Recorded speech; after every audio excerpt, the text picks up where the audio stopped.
Doutor Dorico, seja muito bem-vindo. Para quem não conhece, o doutor Dorico é diretor do Núcleo de Pesquisa e Desenvolvimento de Medicamentos da Universidade Federal do Ceará.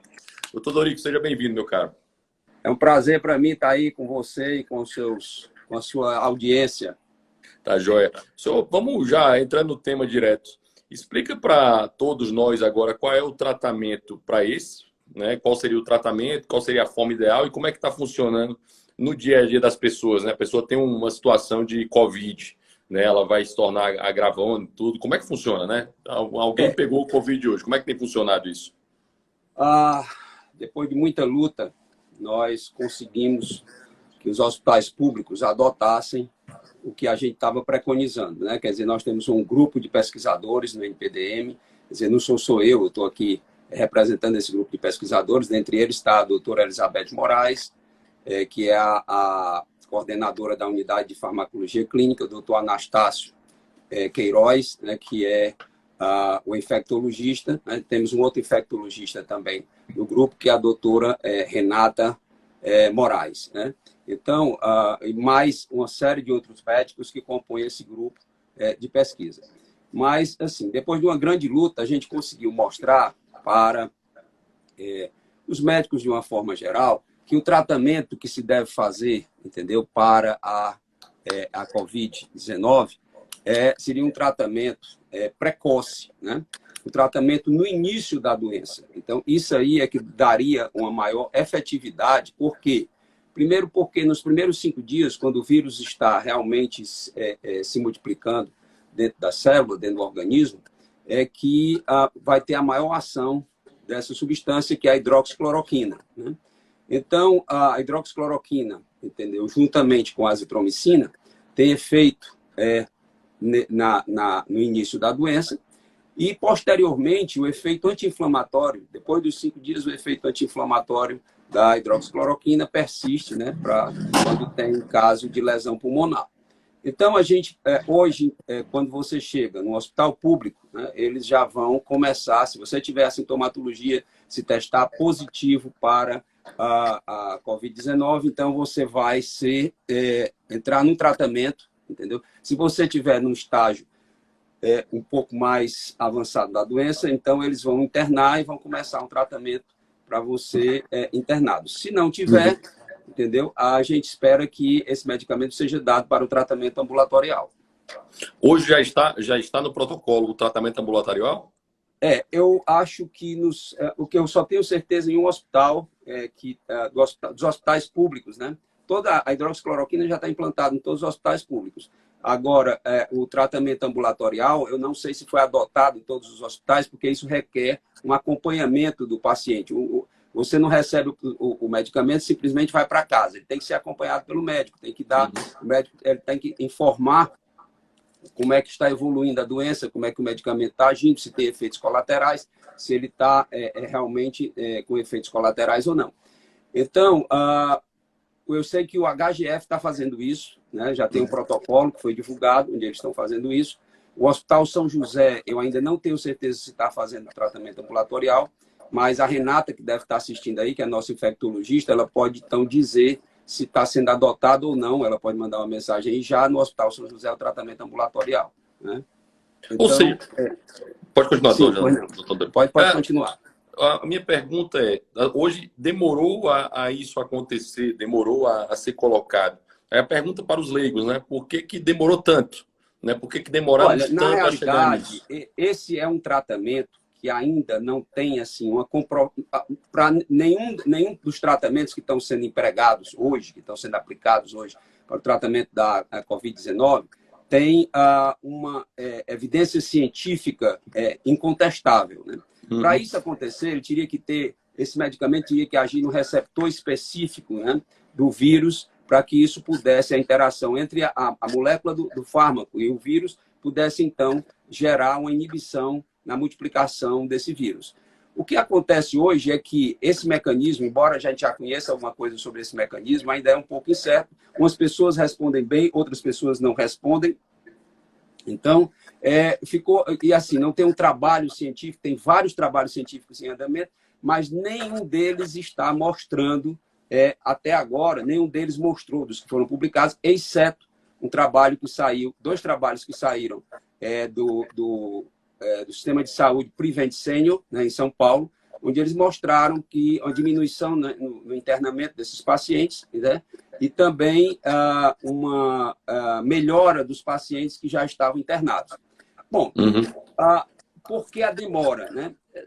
Os médicos, de uma forma geral, eles são muito resistentes em implantar uma nova terapia. Né? E, além do mais, o Ministério da Saúde também não estava tampando a proposta. Né? Havia uma resistência do Ministério da Saúde, começou apenas mostrando que esses medicamentos poderiam ser usados compassivamente, ou seja, naqueles pacientes que já tivessem no estágio avançado da doença, o que não é realmente o recomendado. Né?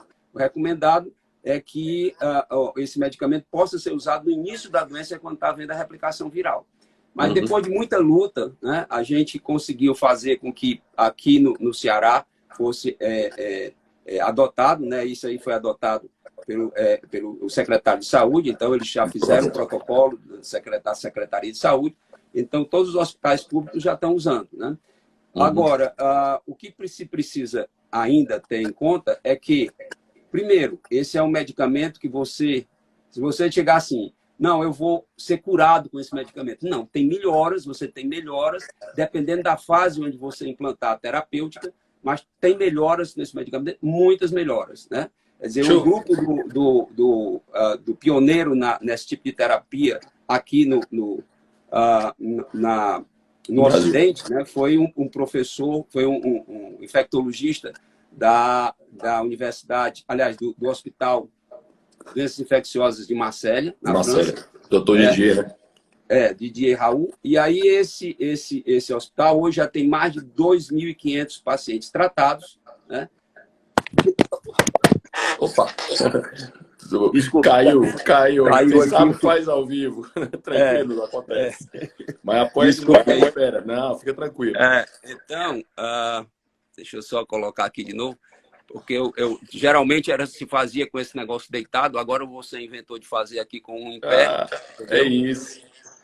E aí a gente mais um aprendizado. Eu acho que a primeira live que você está fazendo o primeiro aprendizado foi para usar esse negócio dessas lives aí, que isso aí era uma coisa fora do meu conhecimento, né? E agora... Mas é extremamente instrutivo, doutor Dorico, porque para nós leigos, né, para nós que não somos da medicina, a gente fica muito solto, né? Porque não tem a confirmação do técnico, né? De quem estudou, de quem aprofundou essa matéria. Então, vocês estarem dando essa informação para a gente é importantíssimo, até para as pessoas conseguirem entender como tudo está acontecendo. Bom, então, voltando aqui para a história lá do Hospital de Marselha, na França. Então, eles começaram a usar e já usaram mais de 2.500 pessoas, né? Dessas pessoas, apenas 11 falecimentos, né?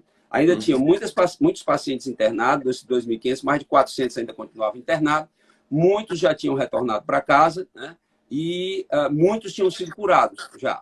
Então, tem alguma evidência, breve sairão várias publicações, quer dizer, países como os Estados Unidos, o Canadá, tá certo? A Rússia, ultimamente a Rússia também adotou. Também, né? Quer dizer, a Índia adotou, entendeu? Quer dizer, vários... E o trabalho pioneiro com isso aí foi feito na China, né? O trabalho pioneiro foi feito na China. Então, o primeiro trabalho publicado foi feito na China. Foi o primeiro trabalho que eu tive acesso, era um trabalho ainda que estava em mandarim, apenas com resumo em inglês, né? E eu não tenho a menor possibilidade de aprender mais na minha idade mandarim, né? Então, mas o resumo estava em inglês, estava bem mostrando. Embora aí todo mundo falou, né? A comunidade científica muito resistente, dizendo, olha, esse medicamento pode ter efeito, entretanto, é um medicamento, foi publicado, os trabalhos que foram publicados, tem deficiência metodológica e tal, essa coisa toda. Tudo bem, agora vamos tentar ver se funciona. Porque os resultados in vitro, a inibição do vírus in vitro mostrava que tinha uma inibição de 95% no vírus. Tá? O governo brasileiro agora vai começar um trabalho com um medicamento, né, que tem 94%. Né? Mas só 1% aí está no erro e tal, estatístico, então isso aí não representa nada. Realmente não representa. Agora, uma coisa é você ter a atividade antiviral in vitro, outra coisa é você ter in vivo. Né? Eu sempre digo, aí você está tratando com células e aqui você está tratando com seres humanos. Né? Então, é importante você saber que esses resultados ainda são preliminares. Entretanto, nós vamos ver se isso realmente vai dar um resultado. Daqui a uns 15 dias, vários trabalhos vão estar sendo publicados. Os primeiros trabalhos foram feitos apenas em pacientes graves, mas esses 2 trabalhos que saíram da Prevent Senior, que é essa empresa seguradora de seguro-saúde em São Paulo, que só segura, só tem segura só pessoas idosas, né? Então, esses resultados são bastante alentadores, né? E mostram que realmente diminuirá a quantidade de pacientes internados se você fizer um tratamento precoce. A Johnny está comentando. Johnny, coloca só, por favor, qual é o hospital que você está falando, Johnny Rola, que vocês estão fazendo o tratamento aqui para a gente comentar. A minha pergunta também, doutor Dorico, é que o remédio, a ideia para o leigo, né? Eu acho que tem uma perspectiva um pouco parecida com a AIDS, né? Porque não cura a AIDS, os medicamentos que eles são usados, mas eles inibem a carga viral, inibem toda a consequência.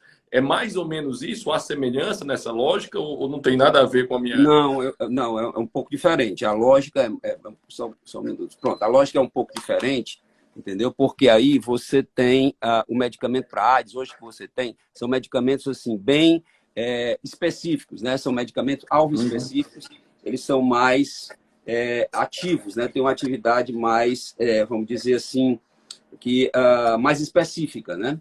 Enquanto que esse ainda você não tem ele não é uma droga que tenha atividade antiviral específica para esse tipo de vírus, né? Então, estão sendo testados hoje mais de 20 medicamentos no mundo inteiro, mais de 20 medicamentos estão sendo testados e alguns com resultados interessantes, né? Teve um recentemente que eu vi aqui um trabalho publicado, o Remdesivir, né?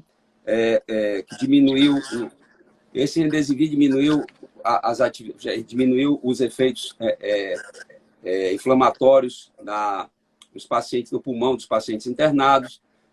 Houve também uma diminuição do tempo de internamento dos pacientes, né? Então, isso aí mostra que realmente o medicamento pode ter um efeito melhor. Agora, para você tratar esse medicamento Remdesivir é extremamente caro, né? Então, você começar um tratamento com um medicamento desse, quer dizer, isso requer um aporte financeiro grande e uma quantidade grande de medicamento que possa ter disponível para você tratar os pacientes do mundo inteiro. Você está numa pandemia, você não está numa epidemia ou num surto, né? Você está numa pandemia. O negócio que está no mundo inteiro. E outros países ainda vão entrar. O Brasil já está no meio do ciclo, olho, está no olho do furacão agora, mas outros países vão entrar ainda. Entendi. Mas você ia falando que a Dione Rola ia... porque eu perguntei, ela comentou de alguns hospitais aqui, mas eu não entendi qual hospital que ela estava se referindo. Eu pedi para ela comentar aqui nos comentários para a gente falar em cima disso. Mas, só para dar um complementar, esse remédio, a hidroxicloroquina, na época nem somava com azitromicina, ele já era recomendado para Zika, né? Já havia algumas indicações. Era recomendado para outras viroses. A partir disso aí, entendeu? É que e outras viroses também foram utilizadas, entendeu? Lá na China mesmo, em outros países também, para tratamento de outras viroses. Ele tem atividade antiviral, indiscutivelmente ele tem atividade antiviral. Agora, para esse tipo de vírus, entendeu? É que não tem uma atividade muito específica. Mas, como você não tem atualmente nada específico, entendeu? Então, você tem que usar as armas que você tem no momento, né? E a arma que você tem é exatamente a hidroxicloroquina associada à azitromicina, né? E o zinco.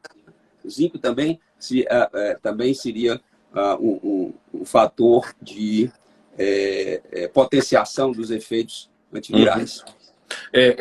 A Johnny comentou aqui que ela está trabalhando vários os hospitais privados de Fortaleza, praticamente todos eles já estão utilizando a azitromicina. Não, hospitais privados eu sei que estão utilizando já há bastante tempo. O primeiro começou a utilizar, o primeiro infectologista começou a utilizar isso aqui, foi o doutor Anastácio Queiroz, e o doutor Ronald Pedrosa, foram os dois primeiros, né? Depois, no Hospital São José, começou, o doutor Ronald trabalha no Hospital Monte Clínico, né? E também outro hospital que adotou logo no início também foi o Hospital São Carlos, né? Então, acho que a Dioninha está falando aí, está dizendo aí que vários hospitais públicos, hospitais privados já adotaram. Eu acredito também que os hospitais públicos tenham todos adotados, né? Isso aí. Agora, o importante não é só adotar, né? Porque saiu... como, né? É adotar e começar na fase precoce da doença. Esse é que é o mais importante. É onde ele tem mais efeito. Aí, se você disser assim, só se estava tratando pacientes internados, né? Se nós não temos capacidade de leitos para internar todos esses pacientes, eles podem fazer o tratamento ambulatorial. Afinal de contas, veja bem, essa substância, apesar de ter alguns efeitos colaterais, é uma substância segura, uma substância que é usada, né, por pacientes com doenças crônicas, como o lúpus, o lúpus sistêmico, a artrite reumatoide, entendeu? Algumas e de forma reiterada, né, doutor? Também. Assim, e de forma reiterada por longo tempo, né? Não, porque, assim, por longo tempo. O pessoal trata, pega lá os efeitos colaterais. Aí eu fui pegar os efeitos colaterais do Dorflex, que é um remédio que quando eu tenho dor de cabeça eu uso. Se eu for pegar baseado nos efeitos colaterais do Dorflex, eu nunca usaria aquele medicamento. Então, olha, o medicamento... uma vez eu vi um comentário, né, que eu achei assim até um pouco leviano, de um imunologista, né, que é prêmio Nobel. Agora, uma coisa é você ser imunologista, outra coisa é você ser farmacologista, que você trabalha, estuda os medicamentos. Então, o imunologista estuda as reações do organismo a determinados antígenos, né, que cheguem no organismo. Bom, aí o cara disse, olha, você tomar a hidroxicloroquina na dose que está sendo preconizada, é mais tóxica do que você usar o Tilenol, entendeu? 4 miligramas por dia, que é a dose máxima tolerada, durante 10 dias. Você fazer uma afirmação dessa, o Tilenol é muito mais tóxico do que a hidroxicloroquina, né? Quer dizer, então, é patotóxico. O Tilenol, que é um remédio de uso comum, né? Que é um remédio de uso comum, A própria aspirina, quer dizer, se a aspirina, olha, veja bem, se fosse fazer um estudo hoje da aspirina, né, com os efeitos colaterais que ela tem, ela jamais seria registrada, entendeu? Jamais seria registrada, porque tem muitos efeitos colaterais na aspirina. As pessoas que tomam aspirina a longo prazo, entendeu, tem muitos efeitos colaterais. Então, se você fosse hoje registrar aspirina para usar, como se começou a usar aspirina, inicialmente se usava muita aspirina na artrite reumatoide, né? Se você fosse usar hoje, os efeitos colaterais seriam infinitamente superiores aos efeitos colaterais da hidroxicloroquina. É interessante porque na economia comportamental, então estudado pelo Daniel Kahneman, ele fala que a percepção negativa é sempre muito pior do que a percepção positiva, né? O Everyday New Start está falando aqui. Eu nunca leio a bula porque meu cérebro fica viciado nas informações e somatiza, que é uma característica do ser humano, né? Nós vivemos das nossas emoções, né? Tomamos decisões das nossas emoções. Só um comentário, uma pergunta para o senhor aqui, baseado no que eu acho que é a doutora Dione, vou chamar de doutora porque ela está falando termos que eu não consigo falar. Ela é doutora e das boas, é pediatra, e uma doutora realmente de muita capacidade, entendeu? E ela está... Pode falar. Não, sim, foi minha aluna na faculdade, conheço bem, entendeu? Então, ela é uma pessoa realmente muito competente. Parece aqui, ela está muito preocupada, ela está dizendo o seguinte, ó, tem gente bem, tem gente ruim. O senhor chegou a comentar isso, que a reação não é igual para todos, né? Mas os estudos estão começando a ser feitos agora, com o início nesse momento. Aí eu faço duas perguntas.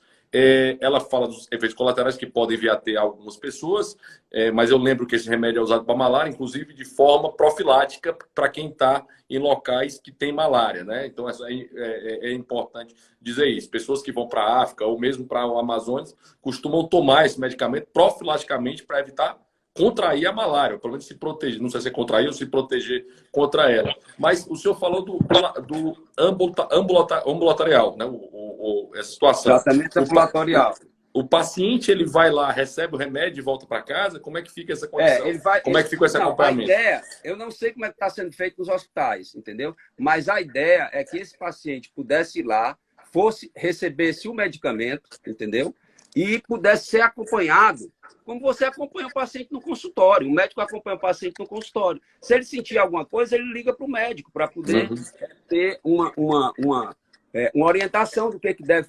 Por exemplo, estão aumentando os sintomas, ele está piorando, então ele liga para o médico e diz, olha, eu estou piorando, meu quadro com falta de ar, entendeu? E eu gostaria, então, de saber como é que eu devo proceder, né? Aí o médico diz, olha, você vai para o hospital tal, então, ou você procure tal serviço, entendeu? Ou vem aqui, me procure. Então, isso aí é que tem que ser feito, né? Uhum. Então, que foi o que a Prevent Senior fez, não é isso? A Prevent Senior fez dessa forma. ela tem um sistema muito interessante, que é um sistema... Eu fiz uma live aqui com o Pedro Evangelista, que é um dos diretores lá da Prevent Senior. Uhum. E eles têm um sistema de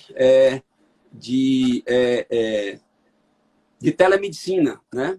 Onde eles acompanham pelo celular e tal, estão sempre acompanhando, tem uma pessoa monitorando lá o doente que tem o paciente, mas você tem um número limitado de pessoas, você acompanha, você tem a ficha, ele tem a ficha, o acompanhamento de todas essas pessoas, quais são as comorbidades que essas pessoas têm, o que ele deve procurar, entendeu? É um negócio altamente organizado. Aqui o nosso sistema de saúde, você não tem nem sistema de vacinação, você não tem um sistema que você possa confiar de dados, né? de database, entendeu? Então, é complicado você fazer um sistema desse. Não é mas vai ser necessário, porque vai chegar o ponto que nós não vamos ter leitos para internar todo mundo, entendeu? Então, nessa fase, vai ter necessário se fazer isso, né? Uma coisa que eu gostaria de chamar a atenção é o seguinte, veja bem, muitas pessoas passam mensagem para mim, ligando e tal, eu não sou infectologista, tá certo? Eu sou farmacologista. A minha formação, eu sou médico, tá certo? Fui fazer medicina para fazer pesquisa. Eu fiz o meu doutorado na Inglaterra, na Universidade de Oxford, e lá eu também estudei muito, acompanhei muitos pacientes, fiz uma residência acompanhando alguns pacientes alguns pacientes oncológicos, não paciente oncológico, né? Porque minha formação foi em oncologia. E aí, acompanhando esses pacientes oncológicos, né? E vendo a resistência de drogas anticâncer nesses pacientes.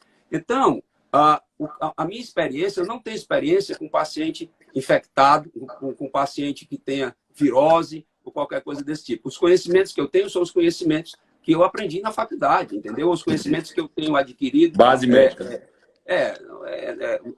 Por mim mesmo, entendeu? Então, o que eu quero deixar bem claro é que eu só posso dar opinião sobre o medicamento, o mecanismo de ação, sobre como é que ele age, os efeitos colaterais e tal.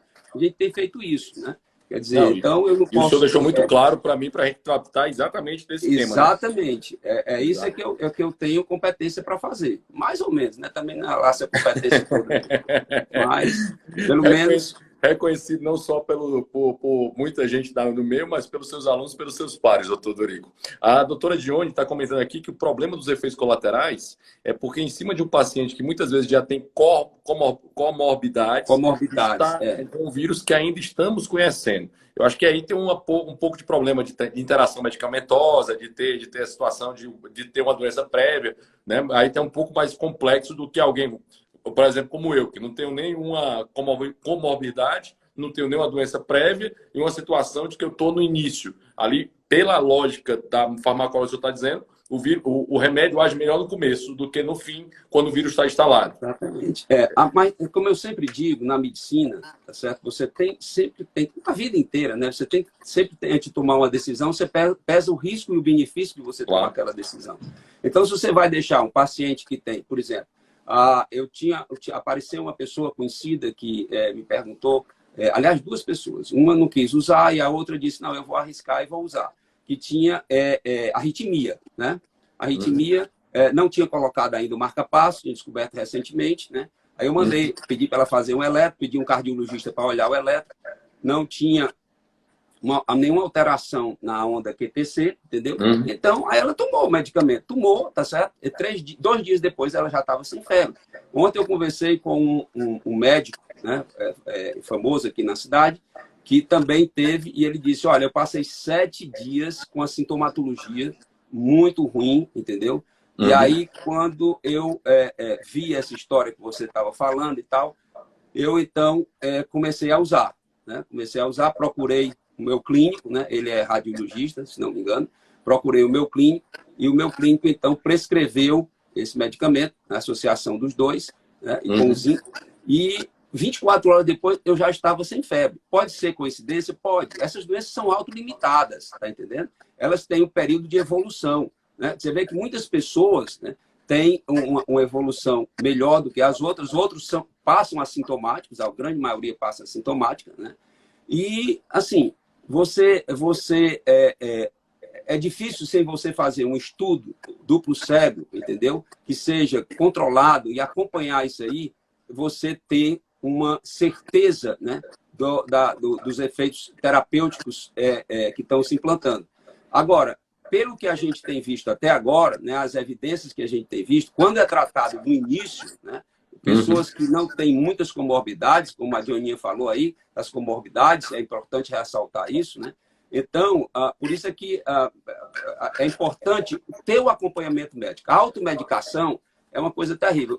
Pode ser, eu sempre tenho dito, a automedicação pode ser muito mais deletéria, muito pior do que os efeitos colaterais, do que o efeito terapêutico do medicamento. Então, quer dizer, não adianta você tratar o paciente, entendeu? Curar o paciente e o paciente morrer curado. Isso aí não adianta, né? É verdade. Então, o que você tem que pesar o risco-benefício de você tratar ou não. Obviamente, se você está com um paciente idoso, o paciente tem as ondas, tem o eletrocardiograma todo alterado, tem arritmias, entendeu? Ou tem alguma lesão na córnea, ou então o risco alguma é lesão maior, né? na retina, entendeu? Então, esse aí tem um risco muito grande, né? Então, esse aí realmente não tá indicado de você usar. Você tem que usar um outro tipo de terapêutica, né? Ou seja, o risco dele morrer é muito maior que o benefício do medicamento. Hoje eu estava lendo um trabalho mostrando que só 20% dos pacientes que são intubados se beneficiam com a intubação, entendeu? Inclusive, na Inglaterra, eles estão até usando... Só 20%? 20%, 20% se beneficiam. Para nós, parece que é essencial. Esse é o trabalho que mostrou. O respirador, aí, daqui a pouco, teve outro trabalho que eu vi na frente que tinha 60% de benefício, né? Então, a medicina, ela é uma ciência, que eu sempre digo, a medicina é uma ciência de verdades transitórias, né? Quer dizer, então, se você tem hoje, o que pode ser verdade hoje, amanhã não pode ser. Por exemplo, hoje a gente está lidando com o único medicamento, que é a hidroxicloroquina. Pode ser que daqui a 15 dias, a um mês, apareçam outros medicamentos, né, que sejam mais eficazes. E aí você tem que passar para os outros medicamentos, obviamente, entendeu? É como o Karl Popper diria, né? A ciência ela vai sempre sendo colocada por uma nova ciência apresentada, por algo mais evoluído que vai sobrepor o passado, né? Não quer dizer que o passado está errado, quer dizer que o futuro evoluiu para uma nova possibilidade. Exatamente. Uma pergunta essa que é a história. A doutora Márcia também, que eu acredito que lhe chamou de professor Dori, que deve ter sido sua aluna também, a doutora Márcia Machado, ela falou sobre a questão da medicação, porque essa medicação não é como o Tamiflu, né? Eu acho que esse é um ponto importante, né? Não é como lá no H1N1, que a gente tinha o Tamiflu, que era o remédio para isso. Não existe essa coisa. Mesmo que a hidroxicloroquina não é o remédio para curar. Ele está ali numa terapêutica de auxílio, né? Isso de conseguir resolver esse problema. Coadjuvante, a terapêutica coadjuvante. Isso. Mais uma pergunta. Trazendo o ponto dela, que ela fala sobre ter a medicação, as pessoas saindo do isolamento. Todo mundo falou no começo, o próprio ex-ministro falou isso algumas vezes, vários médicos falaram disso, sobre a tal da imunidade de rebanho. Isso é importante acontecer, assim, as pessoas, no caso, né, principalmente os que não são grupo de risco. É importante que as pessoas aqui, é estranho falar essa afirmação, mas é importante que as pessoas se infectem para passarem a ser imune e a gente tenha uma condição de voltar às atividades normais, o trabalho normal. Parece estranho, né? É bom ser infectado. Aqui é uma aspas bem grande aqui para tentar o senhor explicar isso para as pessoas melhor. O pessoal do sistema de saúde americano, né? O primeiro-ministro da Inglaterra, primeiro-ministro inglês, né? Ele começou a adotar essa estratégia na Inglaterra, né? Mas não funcionou satisfatoriamente, né? E aí ele começou a fazer a tal do isolamento social, né? A tal da quarentena, né? Então, hoje em dia, né, todo mundo chega assim e pergunta, e aí, esse negócio dessa quarentena não vai complicar a vida? Não vai ser, quando a gente sair daqui dessa quarentena, não vai estar não vai estar, vai ser pior para a gente e tal. Isso tudo tá sendo assim. Eu não tem como responder uma pergunta dessa agora. Né? Obviamente que essa história da imunização de rebanho e tal, por rebanho, então, isso aí pode acontecer, já aconteceu outras vezes. Né? Isso não é um chute, isso já aconteceu outras vezes. Entretanto, é difícil de você afirmar que isso vai acontecer com esse vírus. Esse vírus é muito estranho. É um vírus estranho demais. É um vírus que já, desde o seu aparecimento, ele teve mais de 1000 mutações. Mutação em cima de mutação.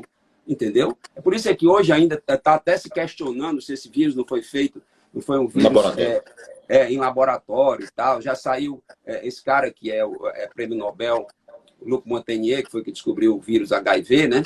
Então, ele chegou e... Ele está afirmando isso, né? Ele está afirmando, baseado no trabalho feito por os indianos. Já apareceu outra pessoa dizendo que realmente não é. Já vi outro depoimento de outro pesquisador americano dizendo que é, entendeu? Então, é muito difícil. Tem um problema político também. Na hora que você politiza a ciência, é muito complicado, entendeu? Porque hoje as pessoas... A Índia, a China, virou a bola da vez, né? Todo mundo agora quer... Os americanos usaram o quanto puderam a China e hoje querem aniquilar a China, né? Quer dizer, então, a gente não tem uma prova de que isso aconteceu. O que se tem assim de evidência? Eles têm, em Wuhan, eles têm um laboratório que trabalha com isso. E esse laboratório trabalha em colaboração com o pessoal na França, né? Com o grupo francês da Merrier, da indústria farmacêutica Merrier. E o objetivo, eles estavam trabalhando também numa vacina, na busca da vacina anti-AIDS, como também o Luc Montagnier está trabalhando nos Estados Unidos na busca dessa vacina. Então, assim, pode ter acontecido um acidente, pode ter acontecido, pode, mas você tem que provar cientificamente que isso aconteceu. E é bom dizer que a vacina é sempre muito próxima à doença, né? Isso é algo que os leigos não sabem. Eu que sou leigo, eu estou afirmando isso, mas tipo assim, você usa a doença, né? Você inocula a doença, não é verdade? Exatamente. Você inocula o antígeno, que é o vírus, o DNA, o RNA do vírus, né? Aí, no caso, seria o RNA do vírus. E então, o organismo desenvolve, é um RNA que está inativo, e aí o organismo desenvolve anticorpos, né, contra isso aí. Né? Nessas vacinas feitas por engenharia genética, eles já estão fazendo hoje a previsão de mutações, entendeu? Só que isso, às vezes, funciona, às vezes não funciona. Né? Você veja por que nós temos que nos vacinar todo ano contra H1N1, entendeu? Muda, porque né? O vírus está sofrendo mutações. E muitas vezes, quando você se vacina, aquela vacina já está obsoleta e você acaba pegando a gripe de novo. Tá entendendo? Quer dizer, acabou de vacinar e já está gripado de novo. Pronto. Aí todo mundo pergunta, será que esse vírus também não vai fazer isso e nós não vamos ficar, ser reinfectados? Ninguém sabe. A China, eles apresentaram aí 90 casos, né, de pessoas que possivelmente estariam sem vírus, né, no organismo, estariam curadas, né, e apareceram com a sintomatologia de novo, foram reinfectadas. Mas você nunca sabe se realmente isso era verdadeiro, porque na hora que você faz um teste desse, o teste imunológico, né, você tem assim evidências das defesas. O teste genético você tem da presença do vírus, né? Agora, o teste genético, você tem 36%, entre 30% e 36% de possibilidade de dar falso negativo. Né? Quer dizer, eu mesmo já conversei com 2 pessoas que tiveram o teste falso negativo, né? E essas pessoas acabaram se tratando da doença, né? Tinham toda a sintomatologia, inclusive a tomografia, né, mostrando lá a tal figura em vidro fosco, né, nos dois pulmões, e aí o infectologista que atendeu resolveu fazer o tratamento, começou a fazer o tratamento, e ela ficou boa, entendeu? E ficou boa da doença e tal, e deu negativo, né? Deu negativo no começo, deu negativo depois, né? Quer dizer, não é simples, então, né? Então não é simples você saber como realmente... Né? Agora, o teste imunológico dela deu positivo, né? Quer dizer, a IgM e IgG, na época que ela fez, deu positivo, né? As duas estavam presentes, né? Na época que foi feito. Uma pergunta, Dorico. O Dendes aqui está perguntando aqui por que países mais evoluídos, como Estados Unidos, Itália, Espanha, não estão divulgando o uso da medicação como solução. Fica claro, viu, pessoal? Não é solução. Isso é uma coisa importante. É uma ajuda importante, essencial, que pode ajudar muito no esforço de guerra. Mas eu já reitero que não é a solução de todos os problemas. Não está provado isso ainda. Já que temos resultados positivos aqui. Os Estados Unidos estão fazendo, vários locais, vários hospitais estão fazendo experimentalmente, estão fazendo já clinicamente, entendeu? Quando você não tem nada para usar para tratar uma doença, você vai atrás de alguma coisa que tenha, que possa dar alguma solução, chama-se uso compassivo, né? Na Espanha e na Itália, eu até conversei com uma pessoa da Itália, né? Um médico, ele é um brasileiro que mora na Itália, eu conversei com ele, e ele me disse que realmente trataram os pacientes e não deu resposta, né? Não deu nenhuma resposta.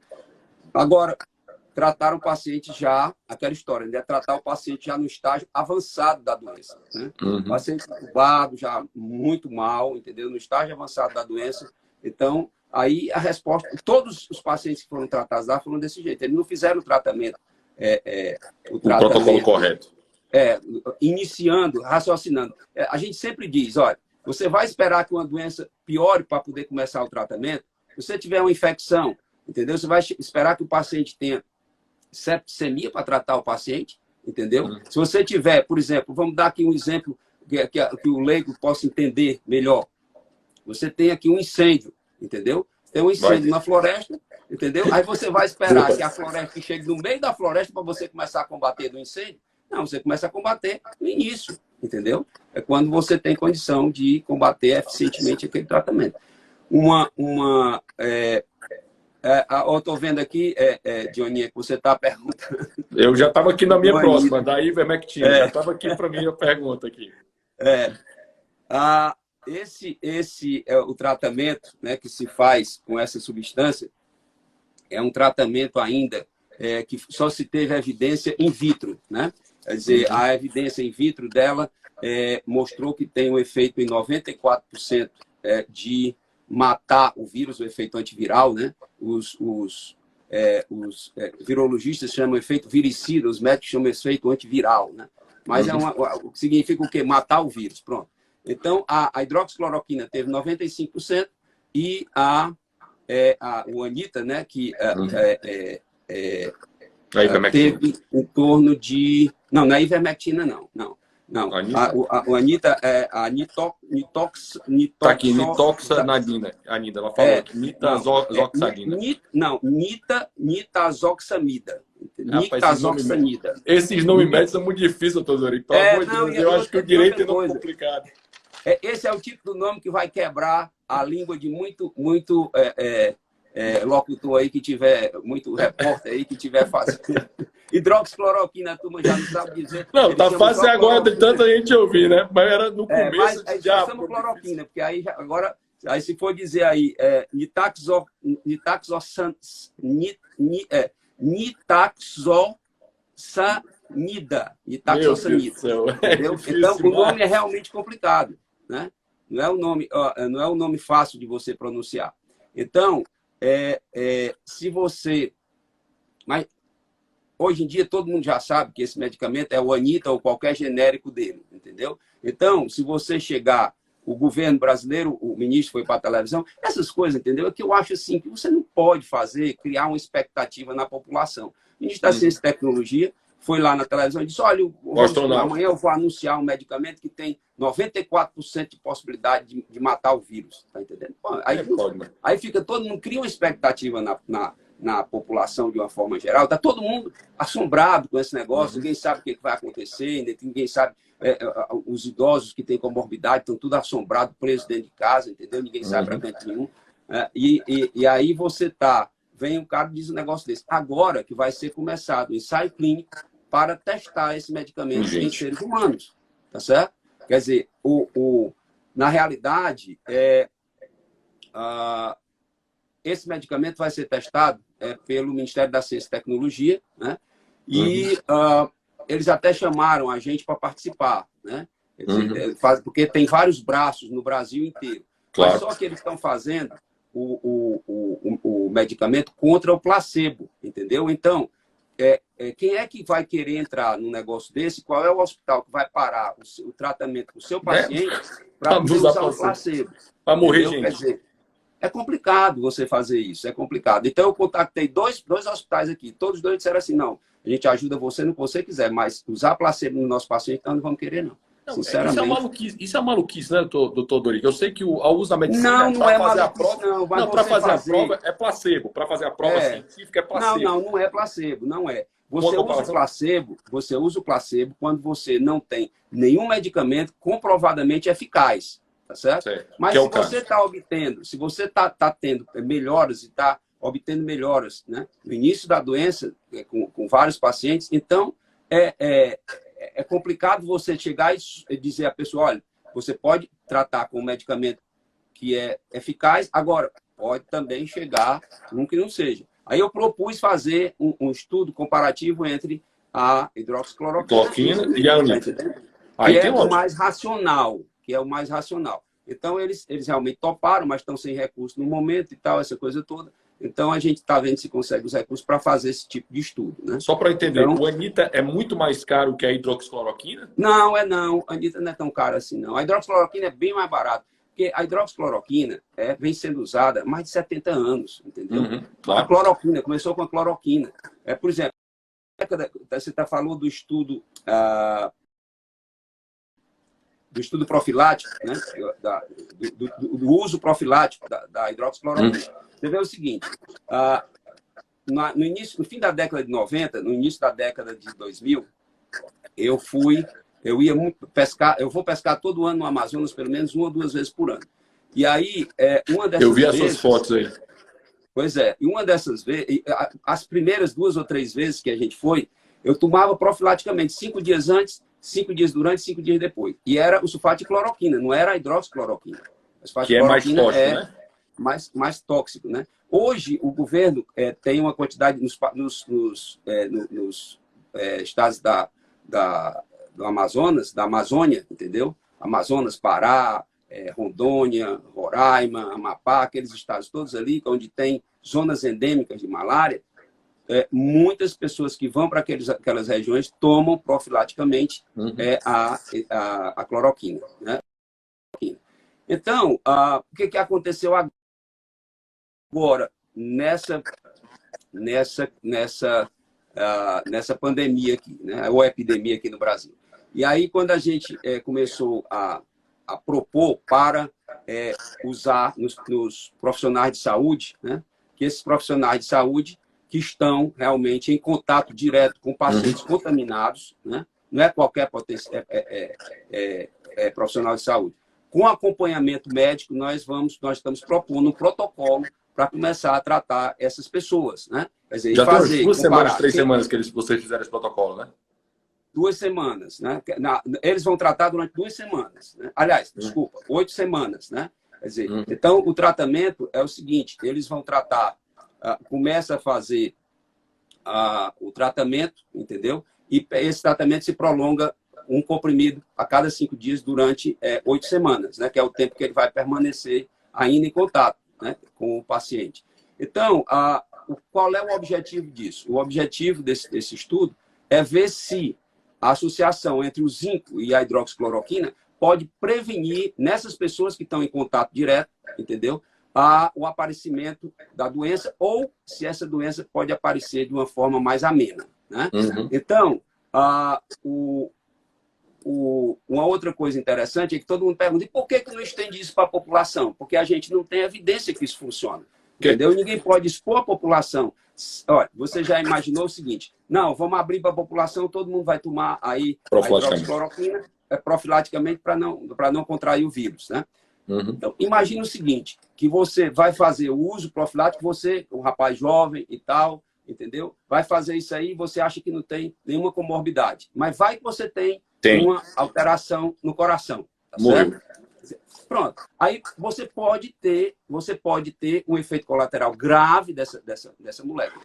Todas essas pessoas que passarão por esse estudo todas elas serão submetidas a exames laboratoriais, tá certo? Serão submetidas a eletrocardiograma e a exame de fundo de olho, entendeu? Para saber se tem alguma alteração prévia, né? Então, essas pessoas, é difícil de você chegar e dizer assim, vai aparecer algum efeito colateral? É possível que não, que o percentual de efeitos colaterais é muito pequeno, a substância é muito segura, entendeu? Quer dizer, então, o máximo que pode dar no início, dos 2 primeiros dias, é um pouco de diarreia, entendeu?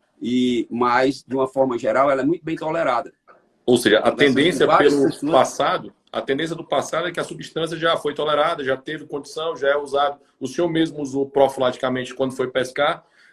Não só nas pescarias, mas no tempo também que eu fui ao Acre, eu era coordenador do campus avançado, dos estudantes de medicina no campus avançado, que a Universidade Federal do Ceará tinha no Acre, né? Então eles faziam estágio rural e a cada 2 meses eu passava 15 dias com ele. Aí a gente andava no meio do mato. Essa região é uma região endêmica de malária, entendeu? E eu sempre tomava, nesses 15 dias, eu tomava a cloroquina. Né? E o Exército toma cloroquina lá, né? O Exército toma cloroquina lá, que trabalha nas fronteiras da Amazônia, toma cloroquina fortemente.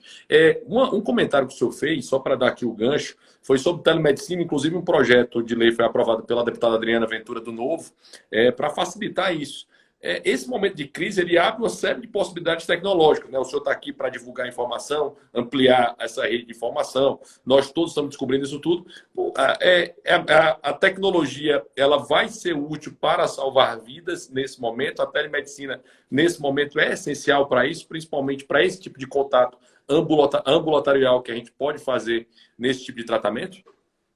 Olha, eu acredito que sim. O difícil é você fazer a telemedicina funcionar. Eu não tenho experiência nisso, eu não gosto de dar muita opinião sobre coisas que eu não conheço, que eu não tenho experiência. Existe um professor na Faculdade de Medicina, o Dr. Luiz Roberto de Oliveira, foi meu colega de turma, ele tem um núcleo de informática e telemedicina na Faculdade de Medicina, e aí ele pode dar uma opinião mais abalizada sobre isso. Era interessante até você fazer uma entrevista com ele para ver as possibilidades.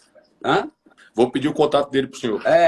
E ele é uma pessoa assim, extremamente competente. Os últimos anos da vida dele, aliás, ele é um cirurgião extremamente competente, né? Um cara muito inteligente. E assim, ele vem já há algum tempo se dedicando a essa história da telemedicina. Nossa. E assim, é uma oportunidade boa de se saber qual é a real importância da telemedicina numa situação dessas, né? Uma situação que realmente nós não temos uma quantidade de profissionais de saúde suficiente para atender todo mundo, e como ela poderia funcionar, né, a telemedicina. Estamos chegando aqui ao final. Estamos chegando aqui ao final da nossa live, doutor. E é o André Holder. Não estou pegando o nome dela aqui completo, mas André Edler. Eu não peguei completo. Também acho que é médica também. Que está falando sobre a questão da África do Sul ter se estabilizado misteriosamente após um tempo. Que também falam que também eles têm uma grande vacinação de BCG, que também é uma característica brasileira. Já há algum estudo da BCG, dessa vacina lá para tuberculose, que a gente toma com aquela marquinha desde a infância, para a situação atual? Há um ano atrás, eu tive na África do Sul, entendeu? Então, primeiro me surpreendeu muito pelo grau de desenvolvimento, né, da África do Sul. Eu tive uma colega durante o meu doutorado, que passou, nos 5 anos que eu passei lá, eu convivi com ela durante 3 anos. Ela era filha do primeiro-ministro da África do Sul, na época. Ela era branca, né, era dos afrikaners, né, que são os descendentes de holandês, né, que colonizaram lá a África do Sul. E o pai dela era primeiro-ministro lá, e nessa época havia o apartheid na África do Sul, né? Então, o apartheid, ele deixa uma situação muito complicada. Então, eles ficaram isolados do resto do mundo, todo mundo rompeu relações diplomáticas com ele, exceto a Inglaterra, né, que tinha sido colônia inglesa, e então eles tiveram que desenvolver várias tecnologias, né? Então, é um país praticamente autossuficiente, apesar de não produzir petróleo, né? Mas produz dinheiro, né? Quer dizer, então eles têm muito dinheiro. E aí eles conseguem, por exemplo, uma outra coisa que ninguém aventou a possibilidade, é que quando eu vi lá, eles têm uma quantidade enorme da população que é contaminada com HIV. Uma população enorme. E eles fazem tratamento desse pessoal, fazem tratamento.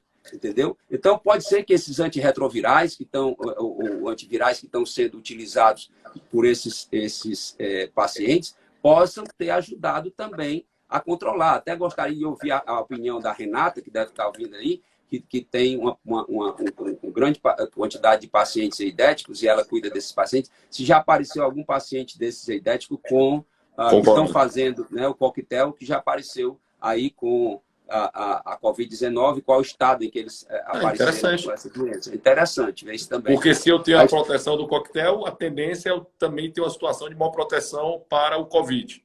Pois é, a mesma coisa acontece com os pacientes que têm artrite reumatoide, né? Isso aí foi uma pergunta que eu fiz para o Pedro Evangelista, do Prevent Senior.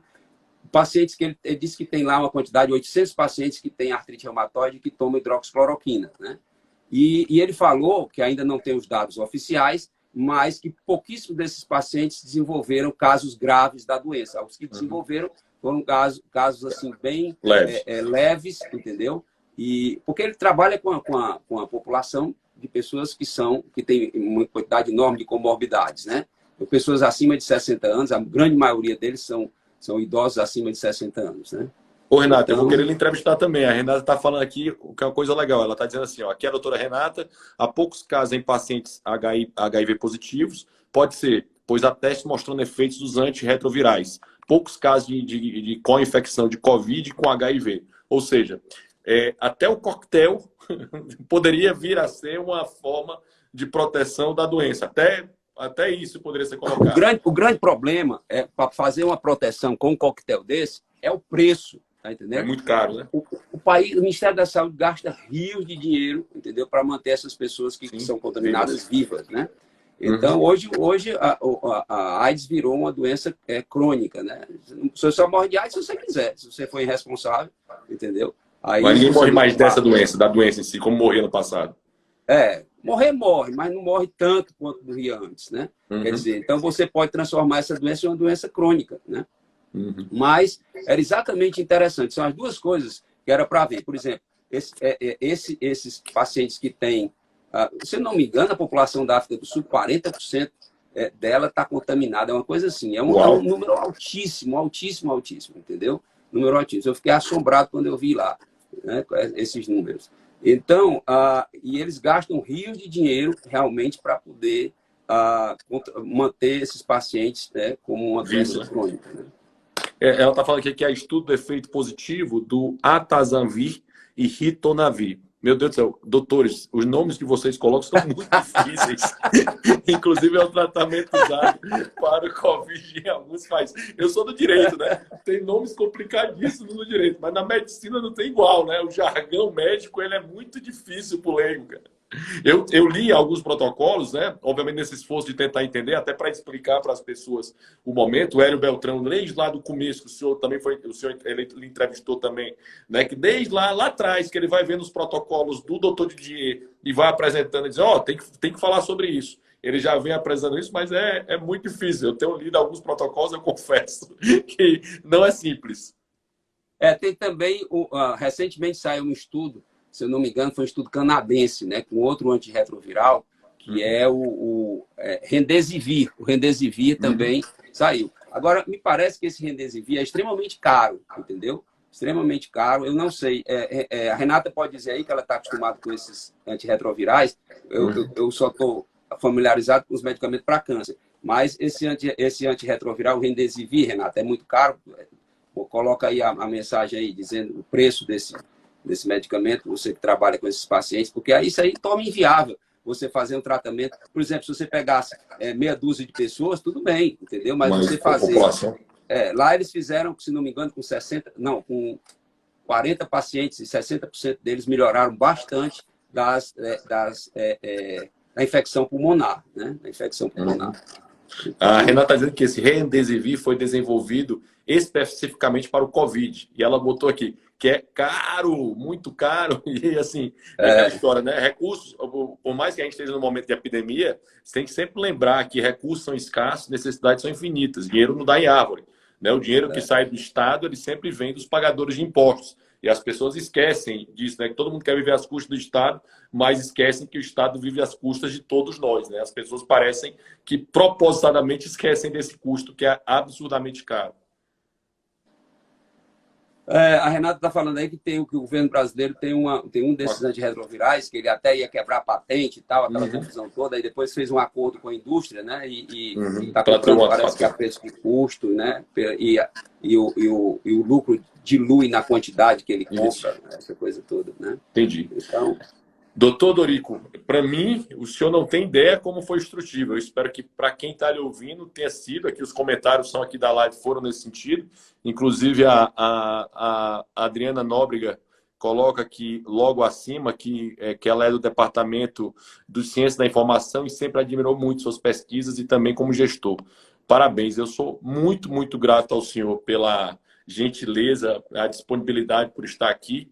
Espero que a gente converse mais vezes sobre todos esses momentos, esse momento tão importante como esse, e principalmente, eu sei que não é a sua área de atuação, que é a preocupação de todos nós, como é que a gente vai voltar. Eu acredito que não há o normal que havia antes do Covid-19, nós vamos ter um novo normal, uma nova possibilidade, um novo cuidado, tanto dos mais velhos, dos grupos de risco, como de todos nós, né, para uma proteção a toda a população. Eu só para terminar, eu gostaria de fechar aqui essa live dizendo o seguinte: na realidade, o sucesso, aí todo mundo diz assim, o Dorico Moraes, entendeu? É um gênio, isso aqui não é nada disso, entendeu? Eu sou uma pessoa normal, a minha inteligência é de mediana para medíocre, entendeu? Eu sei que eu convivo com uma pessoa, que é a minha esposa, que é assim, infinitamente superior à inteligência dela, e realmente as grandes ideias, a ideia desse tratamento profilático foi dela, tá certo? Então, ela também é médica?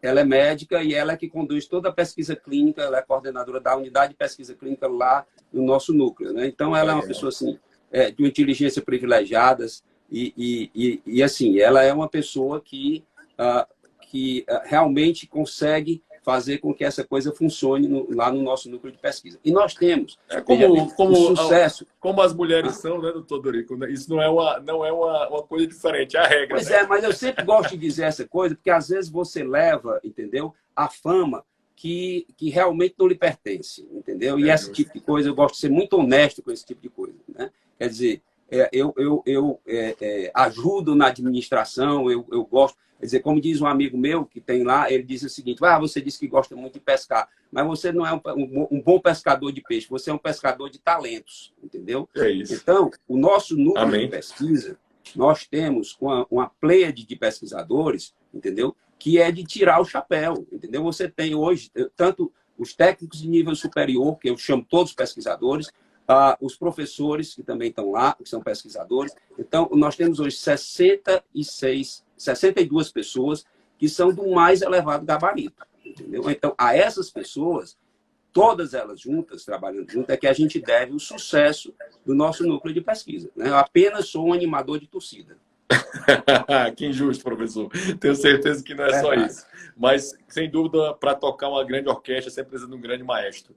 E o senhor falando isso, e aqui eu já estou finalizando, é o último minuto da nossa live, é 1 hora a live no Instagram, eu afirmo para o senhor que é uma coisa que eu vejo, o Ceará tem um potencial de ser a referência, de fato, a terra da luz. Não só na medicina, como no empreendedorismo, como na vontade de querer melhorar nosso estado. Eu não tenho dúvida disso. E eu acho que nós temos potencial, gente boa para isso, mas nós não podemos perder os nossos valores, né? E as nossas grandes mentes que têm migrado muito fortemente para fora do nosso estado, para ir para fora do Brasil, porque lá se ganha mais, tem mais condição e tem mais possibilidade. Eu acho que cabe a nós ser um lugar agradável